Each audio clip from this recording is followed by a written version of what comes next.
जय राधे कृष्णा मित्रों, आप देख रहे हैं दिनेश ज्ञान गंगा दर्पण और मैं हूं आपका दोस्त दिनेश। और आज एक बहुत ही भावुक और दिल को छू लेने वाली कहानी लेकर आया हूं, जो एक पिता और पुत्री के ऊपर है। अगर इस कहानी को अब ध्यान से एक बार सुन लेंगे तो मैं ये आशा करता हूं, मैं उम्मीद करता हूं कि आप अपने बच्ची को ज़रूर अच्छी तालीम, अच्छे संस्कार देंगे, जो लाल प्यार में पाल करके उनके संस्कारों को धूमिल करते हैं और उनको विचार को चेंज कर देते हैं। आज के जो युग ज़माना चल रहा है, आज के जो समय चल रहा है, उसमें हमेशा बच्चे बिगड़ते जा रहे हैं। आइए दोस्तों, एक बार कहानी ज़रूर सुनाते हैं।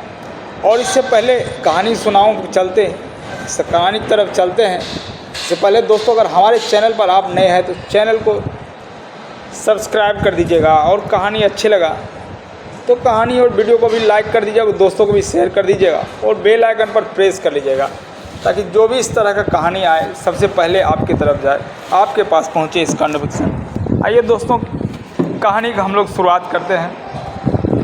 दोस्तों, ये कहानी एक पिता और पुत्री की है, जो बाप बेटी समझिए, बाप और बेटी की है।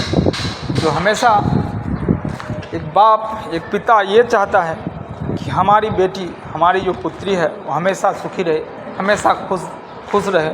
और इतिहास गवाह है कि आज तक हमारे जितने पूर्वज थे, और हम संस्कार है, उसमें पिता ने हमेशा अपनी बेटियों को सबसे ज़्यादा प्यार दिया है और हमेशा उसको खुश रखने की कोशिश किया है और खुश देखना भी चाहता है। चाहे पिता के शरीर पे कपड़ा हो कि ना है, एक गंजी में, एक बनियान में, एक अंडरवियर में, एक गमछा में रह जाएगा, लेकिन अगर बेटी बता दिया पापा हमको आज सूट चाहिए, आज हमको सलवार चाहिए, तुरंत उसको कैसे न कैसे ला करके दे दें, बशर्ते वो दिवाली पे कपड़ा ले या ना ले, दुर्गा पूजा पे कपड़ा ले या ना ले, लेकिन अपनी बेटी का, अपने जिगर के टुकड़े का कभी उदास देखना नहीं पसंद करता है। आइए दोस्तों, देखते हैं कहानी में। एक गांव में एक आदमी रह रहा था, उसके बीवी और दो बच्चे, एक बेटा और एक बेटी, दो थे। बहुत ही खुशहाल जीवन जी रहा था और दोनों बेटा बेटी दोनों रह रहे थे। दोनों माँ बाप के लाडले होते ही हैं, जानते हैं, अगर एक लड़का एक लड़की हो, लोग बहुत ही प्यार से रखते हैं। और रहे ना क्यों बोलते हैं दोस्त, हम दो और हमारे दो बच्चे हैं, सुखी संपन्न परिवार, अच्छा जीवन जी रहा था। समय बीतता गया, समय बीते, बच्ची एक बहुत ही लाडली थी और लाडली बच्ची को उसके पिताजी ने बहुत ही प्यार से रखते थे। बहुत ही जो बोले पापा आज हमको चाहिए, बस उसका मुंह से निकलते तुरंत उसके पास पहुंच जाता था। बेटी 5वीं, 6ठी, 7वीं, 8वीं में पढ़ रही थी, 10वीं में पढ़ रही थी। जो बोलते पिताजी तुरंत उसको ला करके दे देते थे। ऐसा समय बीतता गया और किसी को कुछ नहीं, बेटी इतनी लाडली थी, किसी को कुछ नहीं समझती। जो बोला फट से मुंह पे जवाब दे दिया, जो बोला फट से उस मुंह पे जवाब दे दिया। यही उसका सबसे बड़ा गलती था। इसलिए दोस्तों, कहा जाता है कि लड़कियों को हमेशा संस्कार दें, ना कि उसको मनमानी कपड़े विचार रहने दें। 8 बजे दिन तक सोए रहती, कोई उसको जगाने वाला नहीं है, अगर जगा दिया तो उसके ऊपर गुस्सा हो जाती। ऐसा विचार हो गया था उसको। होगा क्यों नहीं, जो अपने पिता की लाडली बेटी थी, अपनी माँ की लाडली बेटी थी। समय बीतता गया, जब उन्होंने पढ़ाई लगभग पूरी कर ली तो बात आ गई, भाई अगर लड़की शादी करने के योग्य हो जाए तो हमेशा उसके माँ बाप के नींद हराम हो जाते हैं, नींद उड़ जाते हैं, काफ़ी चिंता में पड़ जाते हैं कि हमारी बच्ची तो अब शादी के योग्य हो गया है, अब इसके लिए बर की तलाश किया जाए। और ऐसा ही हुआ, जब शादी के योग्य हो गई बच्ची तो बर की तलाश में निकले। बहुत खोजने के बाद एक जगह रिश्ता तय हुआ, किसी गांव में रिश्ता तय हो गया और शादी भी हो गई। शादी होने के 8 दिन बाद लड़की के यहाँ से लड़की ने फ़ोन किया, पापा मुझे यहाँ से ले चलिए, मैं यहाँ बहुत तकलीफ़ में हूँ। बोला बेटा क्या हो गया, अभी तो 8 दिन शादी हुए हैं, इतने तकलीफ़ में? नहीं पापा मुझे यहाँ ले चलिए, मैं यहाँ रहूँगी तो मर जाऊँगी, पापा मुझे यहाँ से ले चलिए। आखिर पापा की लाडली बेटी थी, पापा गए अपने समधी के यहाँ, बेटी के ससुराल। जैसे ही दरवाजे पे पहुँचे हैं, देखे उनका समधी साहब दूसरी तरफ चल दिए। जब आपस में रिश्तेदारी में अगर गुस्सा हो, तकलीफ़ हो तो इसी तरह होता है, और होगा क्यों नहीं। जब अपने बेटे की शादी करके लाए थे और नई बहू लाए थे, वो भी यही सोच रहे थे हमारी बहू घर की लक्ष्मी बनेगी, लेकिन ऐसा हो नहीं पाया। उनसे, उनकी बच्ची से पूरे परिवार दुखी था। उनका सास, उनका ससुर, उनका ननद, सब दुखी था। वो ऐसा जैसे ही पहुँचे समधी साहब के घर पे, समधी साहब दूसरी तरफ, समधन दूसरी तरफ, उसका दामाद था वो पैर छूने भी नहीं आया, वो भी दूसरी तरफ चले गए। उसका ननद अलग। किस तरह पहुँचे अपने बेटी के पास। बोले क्या हुआ बेटी? बेटी फपक फपक कर रोने लगी, पापा मैं यहाँ नहीं रह सकती, हमको यहाँ से ले चलिए, नहीं तो मैं मर जाऊँगी। बोला क्या हुआ, एक बार बात तो कर लूँ, क्या हुआ? नहीं नहीं, किससे बात करना है? अरे तुम्हारी सास से। नहीं, उस बुढ़िया से बात नहीं करना है उसको। बोला क्या हुआ? अरे बुढ़िया वो मेरी सास नहीं है, वो तो डाइन है, डाइन, इतना चिल्लाती है।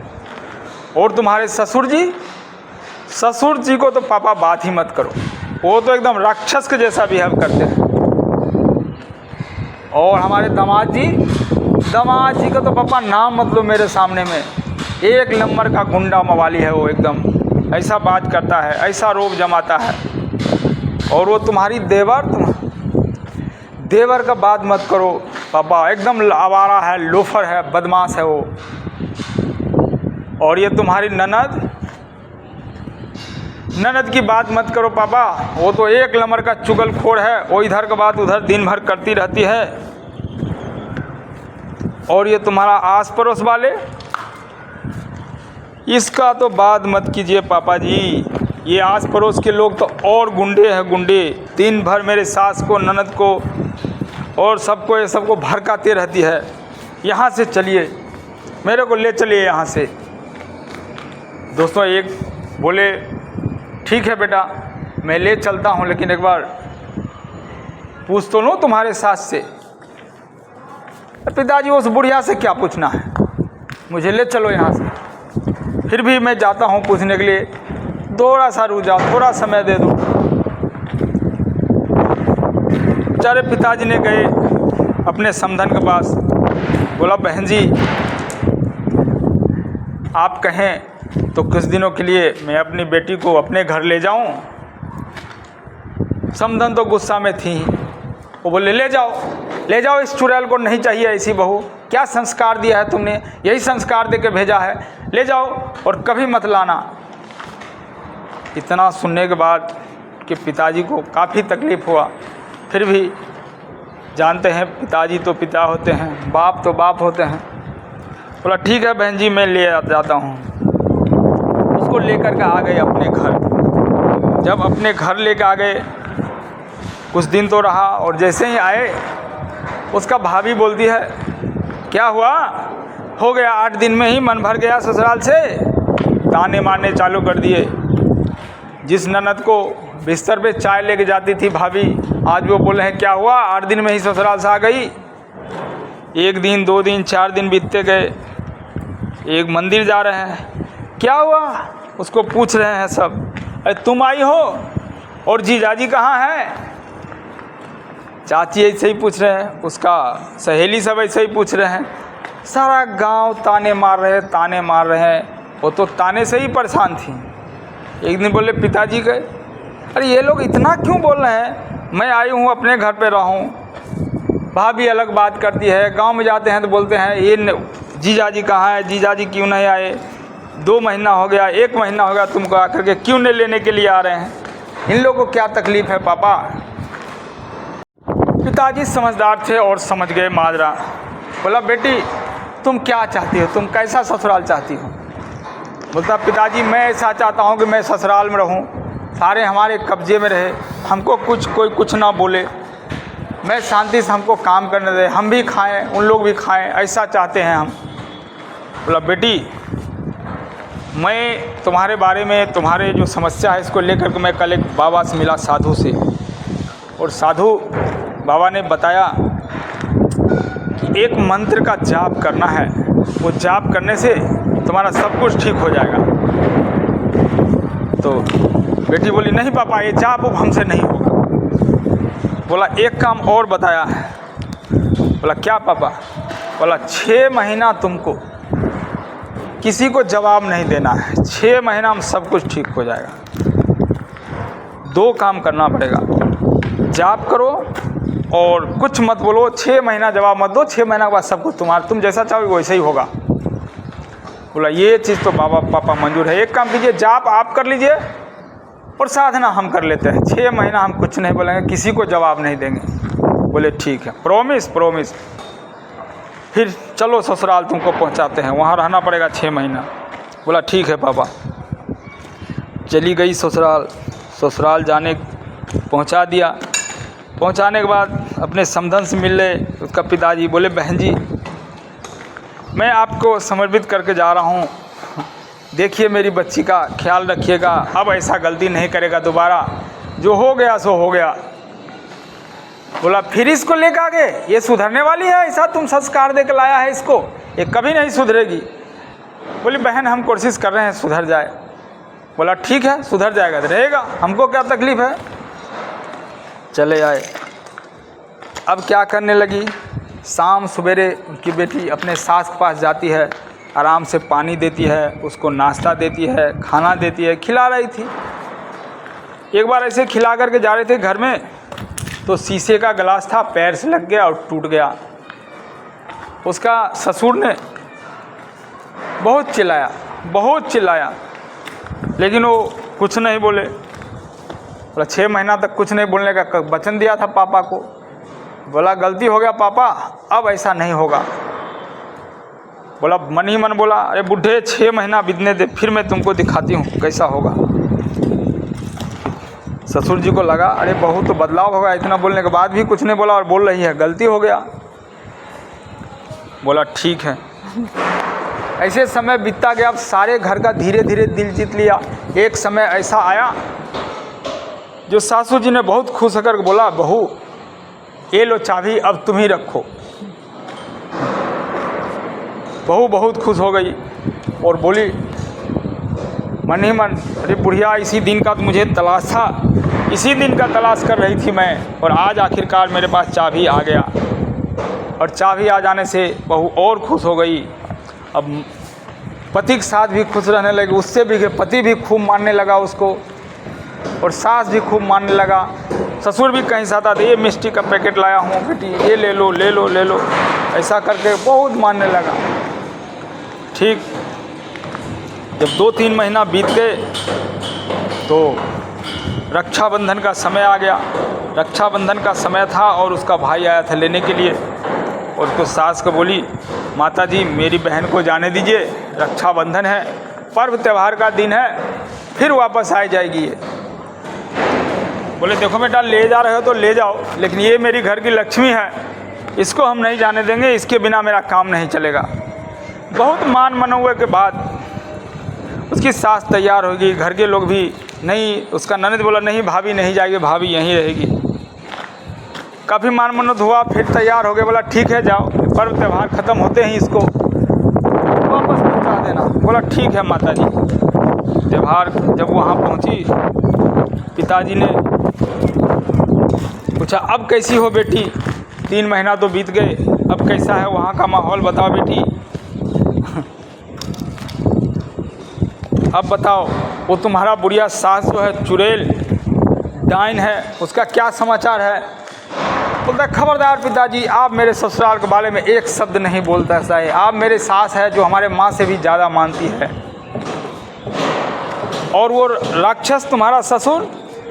पिताजी मेरा ससुर का राक्षस मत कीजिए, वो तो पूजनीय है, इतना मानते हैं कि मत पूछिए, उनके खिलाफ तो मैं एक शब्द नहीं सुनता।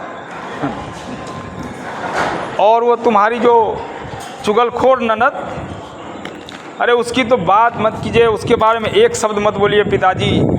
वो तो मेरे इतना ख्याल रखती है कि खाना पीना सब एक साथ में है, हमेशा बैठती है और हमेशा हमारा सेवा में लगी रहती है। और वो बोल रहे थे तुम्हारा गुंडा मवाली पति, खबरदार पिताजी मेरे पति के बारे में बोले, वो तो देवता समान पुरुष है। बोले ऐसा है? बोला हाँ। पिताजी का मन तो मन ही मन पूरा गदगद हो गया।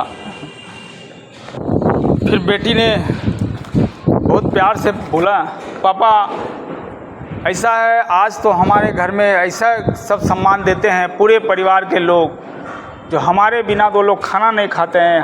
हमारे पसंद के खाना बनते हैं, जो बोलते हैं जो बहू बनाएगी वो खाएगा। एक बात बता दीजिए पिताजी, जो आप कौन से बाबा से ये साधना के लिए थे और कौन सा मंत्र जाप कर रहे थे? पिताजी के आँख में आंसू आ गया और बोला, बेटी मैंने कोई बाबा के पास नहीं गया और मैंने कोई मंत्र जाप नहीं किया, और मैं तो 6 महीना बोला था, और तुम 3 महीना में जो ये साधना की है, जो सेवाएं की है अपने ससुराल में जाकर के, उसका ये परिणाम है। ये 3 महीना 6 महीना नहीं, वो 3 महीना में ही तुमने सबका दिल जीत लिया और सबको तुम्हें सम्मान मिलने लगा, सबका प्यार मिलने लगा। दोस्तों, इस कहानी से क्या अच्छाई मिला, क्या बुराई है, क्या सीखने को मिला, ये कमेंट्स करके ज़रूर बताइएगा। कि आज के जनरेशन में जो बच्चे बिगड़ रहे हैं मोबाइल से, समाचार पत्र से, टीवी से, संस्कार भूलते जा रहे हैं। किस तरह रहना चाहिए अपने पिताजी के साथ, अपने भाई के साथ, अपने सास ससुर में, अपने देवर के साथ कैसे बिहेव करना चाहिए, कैसा व्यवहार करना है ससुराल में जाकर, उसको ज़रूर सिखाएं, ज़रूर पढ़ाएं। यही इस वीडियो में, इस कहानी में बताने का मेरा मकसद है। एक परिवार या 2 परिवार इस कहानी से सीख ले लें तो अपने आप को बहुत ही धन्यवान समझूंगा। दोस्तों, फिर से निवेदन करूंगा, अगर आप हमारे चैनल पे हैं, मेरा चैनल दिनेश ज्ञान गंगा दर्पण को सब्सक्राइब कर दीजिएगा। धन्यवाद। जय हिंद, जय भारत।